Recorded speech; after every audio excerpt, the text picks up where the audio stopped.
मीरा भाईंदरच्या दालनामध्ये दिव्यांगांतर्फे गेल्या महिन्यामध्ये एक आंदोलन करण्यात आलं। गेले 1.5 दिवस दालनाच्या गेटवरती बसून त्यांनी आंदोलन केलं होतं आणि ह्या आंदोलनाची दखल महानगरपालिकेच्या अधिकाऱ्यांनी घेतली आणि त्यांच्या सर्व मागण्या पूर्ण केल्या आहेत। नक्की कोणत्या मागण्या पूर्ण केल्यात आपण जाणून घेऊ।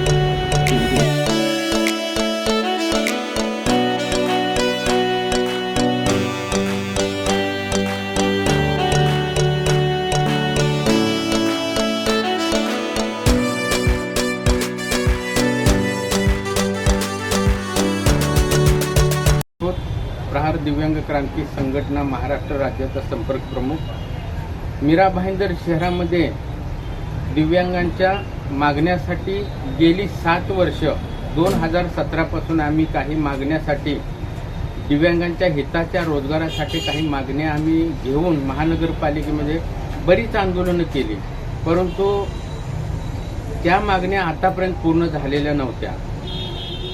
ज्या पाठीमागच्या महिन्यामध्ये आमच्या मीरा भाईंदर शहर महिला अध्यक्ष काजल नाईक, शहराध्यक्ष सुदाम आहिरे, परत आमच्या प्रहारचे सर्व जे पदाधिकारी आहेत यांनी 1.5 ते 2 दिवसाचं उपोषण केलं। त्यानंतर आयुक्त साहेबांनी, उपायुक्त साहेबांनी सांगितलं की आम्ही तुमच्या मागण्या मीटिंग लावू। 6 तारखेला त्यांनी मीटिंग लावली। कालच्या 6 तारखेला मीटिंग लावल्यानंतर त्यामध्ये जवळजवळ त्यांनी 16 मागण्या आमच्या 1 महिन्याच्या आतमध्ये आम्ही त्या मान्य करू असं त्यांनी लेखी आश्वासन आम्हाला दिलेलं आहे। त्यामध्ये जी पहिली जी मागणी होती, दिव्यांगांना महानगरपालिकेच्या मध्ये जे मार्केट आहेत त्या मार्केटमध्ये दिव्यांगांना 5% गाळे ज्या ठिकाणी आहेत त्या ठिकाणी गाळे 5%, 10%चं आरक्षण आहे आणि गाळ्यांचा आणि फेरीवाला झोनमध्ये दिव्यांगांना आम्ही मागणी केली। त्यावेळेस त्यांनी आम्हाला 15 दिवसांमध्ये त्या मागण्या आमच्या मान्य करण्याचे त्यांनी आश्वासन पहिल्याच मागणीमध्ये दिलेले आहे। त्याचप्रमाणे दिव्यांगांचे जे स्टॉलचा विषय आहे तो देखील त्यांनी मीरा भाईंदर शहरातलं जे अनधिकृत बांधकामांचे सर्वे करून स्टॉल देखील दिव्यांगांना 1 महिन्याच्या आतमध्ये ते आम्हाला स्टॉल देण्याचं आश्वासन लेखी स्वरूपात ते देखील आम्हाला दिलेलं आहे। तसेच दिव्यांगांना आता महाराष्ट्र शासनाने आमचे नेते दिव्यांगांचे हृदय सम्राट आणि कार्यसम्राट आमदार बच्चूभाऊ कडू साहेबांनी महाराष्ट्रामध्ये जे देशातलं पहिलं मंत्रालय ते स्थापन केलं, त्या मंत्रालयामधून आमची महाराष्ट्रभर दिव्यांग भवन उभा करायची मागणी आम्ही सगळी आयुक्तांनी केलेली आहे। ते दिव्यांग भवनाची मागणी देखील आम्ही इथं मीरा भाईंदर शहरामध्ये त्यांनी मागणी केलेली होती। त्यामध्ये महानगरपालिका आयुक्त साहेबांनी सांगितले की ती देखील मागणी आम्ही पूर्ण करू, तुम्हाला जागा आम्ही नक्कीच उपलब्ध करून देऊ आणि महाराष्ट्र शासनाने आमच्या महापालिकेच्या वतीने ते दिव्यांग भवन या वर्षामध्ये आम्ही ते बांधकाम करण्याचं घेऊ। ते जागा बघायचं काम त्यांचं देखील भवन जे तुम्ही आता बांधणार आहात त्याच्यामध्ये महाराष्ट्र सरकारने मीरा भाईंदर महानगरपालिका यांच्या संयुक्त विद्यमानाने होणार आहे असा शब्द दिलेला आहे। हो, त्याच्यामध्ये महानगरपालिका जागा उपलब्ध करून देणार आहेत। कारण आयुक्त साहेब सांगितले की आमचे ड वर्गातली महानगरपालिका पैशात थोडा आर्थिक हे असल्यामुळं बच्चू कडू साहेबांशी मागचे जे आयुक्त होते ढोले साहेब आणि मुख्यमंत्री साहेबांच्या समोर तिथं चर्चा झाली होती की बच्चू कडू साहेबांनी सांगितलं की आम्ही दिव्यांग भवनासाठी आणि रोजगारासाठी मीरा भाईंदरला आम्ही मंत्रालयातून निधी देऊ असं सांगितलं होतं। त्यामध्ये दुसरा विषय आहे दिव्यांग कल्याण समिती। ही सर्व महाराष्ट्रातल्या सर्व महानगरपालिकेमध्ये दिव्यांग कल्याण समिती म्हणजे दिव्यांगाचा जो निधी खर्च होतो त्या निधीसाठी एक समिती स्थापन केली जाते। ती देखील तो शासन निर्णयापर्यंत करण्याचं त्यांनी आश्वासन दिलेलं आहे। दुसरा जो विषय आहे जे परिसर महापालिकेच्या फुटपाथ आणि परिसरामध्ये आणि सार्वजनिक शौचालय आणि ज्या बँका, शासकीय शाळा ज्या आहेत, शासकीय कार्यालय त्यामध्ये दिव्यांगांना वरती चढण्यासाठी जे नरेंद्र मोदी साहेबांनी सांगितलं की देशामध्ये सुगम्य भारत अभियान म्हणजे दिव्यांगांना सरळ साधेपणाने प्रत्येक ऑफिसमध्ये जाता यासाठी त्यांनी रॅम्पची व्यवस्था करावी। परंतु मीरा भाईंदर महानगरपालिके फक्त नावासाठी ते बांधलेले आहेत। आम्ही ते दाखवून दिलं त्यांना की फक्त नावासाठी यांनी बांधलेले, ते व्यवस्थित करून द्यावं। दिव्यांगांची व्हीलचेअर तिथपर्यंत गेली पाहिजे। त्यावेळी त्यांनी सांगितलं की आम्ही या 15 दिवसामध्ये त्याचा पूर्ण सर्वे करून आम्ही ते व्यवस्थित करून देऊ, हे देखील त्यांनी मागणी आम्हाला मान्य केलेली आहे।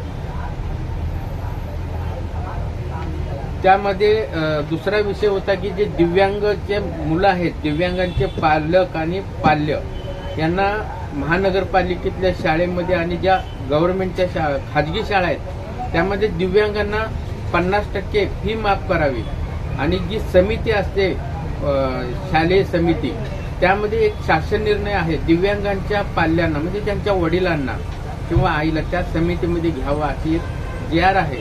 ते देखील आम्ही त्याची मागणी केली. ते GR पडताळून त्यांनी ती मागणी देखील मान्य केलेली आहे.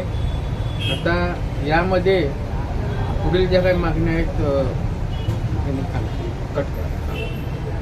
हे जे खाजगी शाळेचं तुम्ही बोलला नाईक मीरा भाईंदर प्रहार अध्यक्ष, आम्ही जे 12 तारखेला उपोषण केलेलं त्याच्याबद्दल आम्हाला यशस्वी परमेश्वराने केलेलं आहे. पालिकेने आमच्या मागण्या 16 मागण्या होत्या, त्यातल्या 12 मागण्या पूर्ण केलेल्या आहेत. त्याच्यातच एक इम्पॉर्टंट मागणी अशी आहे की मीरा भाईंदर महानगरपालिकेच्या क्षेत्रात दिव्यांगांची जनगणना हा विषय 2013चा GR होता, पण मीरा भाईंदर पालिकेने अद्याप ते केलेलं नव्हतं. त्यांनी आता आम्हाला 1 महिन्यात ते जनगणना करून देणार असं टाइम लिमिट मागितलेलं आहे. आणि दिव्यांगांची जनगणना डिक्लेअर झाली तर आपल्याला कळेल की किती दिव्यांगांना पेन्शन्स वगैरे, रोजगार, काय इश्यू आहेत, किती टक्के हँडिकॅप्ड आहेत, किती पर्सेंटेजला आपण स्टॉल किंवा रोजगार देऊ शकतो, त्याच्याबद्दल आम्ही ते मागणी केली.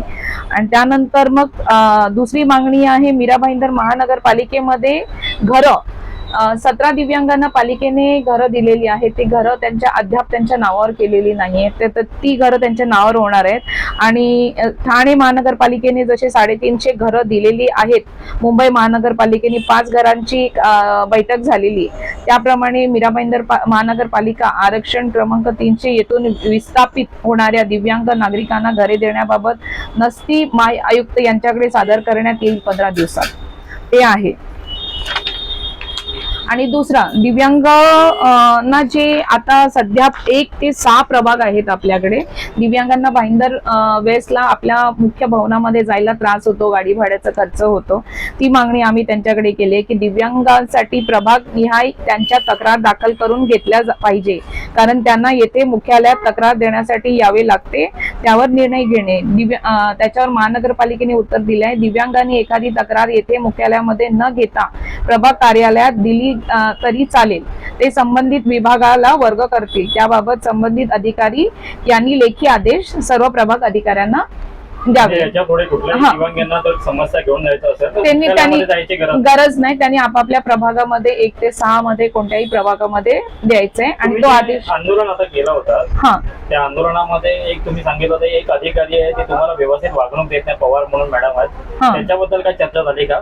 हो, प्रहार दिव्यांग क्रांती संस्थेच्या वतीने जे महानगरपालिका मीरा भाईंदर आंदोलन करण्यात आलेले होते 6-10 ला, या आंदोलनामध्ये जे मीरा भाईंदर शहरातील आमच्या प्रहार संघटनेचे सर्व पदाधिकारी,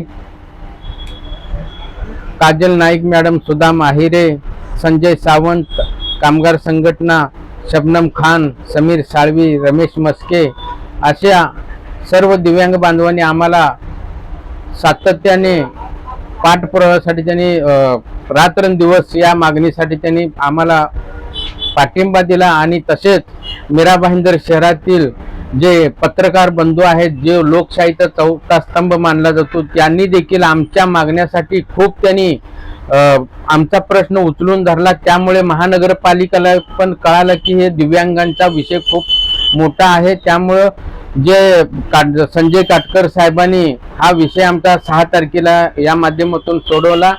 आणि या सर्वांचे प्रहार जनशक्ती पक्ष आणि प्रहार दिव्यांग क्रांती संस्थेकडून खूप खूप आमच्याकडून आभार आहे. आमच्या ज्या आंदोलनाच्या वेळी मीरा भाईंदर शहरातले जे राजकीय पक्षाचे संदीप राणे, मनसेचे यांनी देखील आम्हाला मोलाची मदत आणि पाठिंबा दिला. तसेच महेश म्हात्रे साहेब, ते समाजसेवक आहेत मीरा भाईंदर मधले, त्यांनी देखील आम्हाला इथं मोठ्या प्रमाणात त्यांनी मदत देखील केलेली आहे आणि त्यांनी या आंदोलनाला पाठिंबा देखील दिलेला आहे. महानगरपालिकेने आज तुमचे जे चर्चासत्र झाले याच्यामध्ये मुदत सांगितलेली की 1 महिन्यात 2 महिन्यामध्ये तुमच्या सगळ्या मागण्या आम्ही पूर्ण करू. समजा त्या मागण्या पूर्ण करण्यासाठी महानगरपालिका कुठेतरी कमी पडत असेल तर आपली पुढे भूमिका काय असेल? यामध्ये जर महानगरपालिकेने आम्हाला 1 महिन्याचा 15 दिवसाचा अवधी दिलेला आहे, जर या मागण्या महानगरपालिकेने जर पूर्ण नाही केल्या तर आम्ही गोवा, गुजरात आणि मुंबई हायवे बंद करणार, टोल नाका बंद करणार, महापालिकेच्या खुर्चीला हार घालून तिरडी मोर्चा प्रहार संघटनेकडून आम्ही नक्कीच काढू.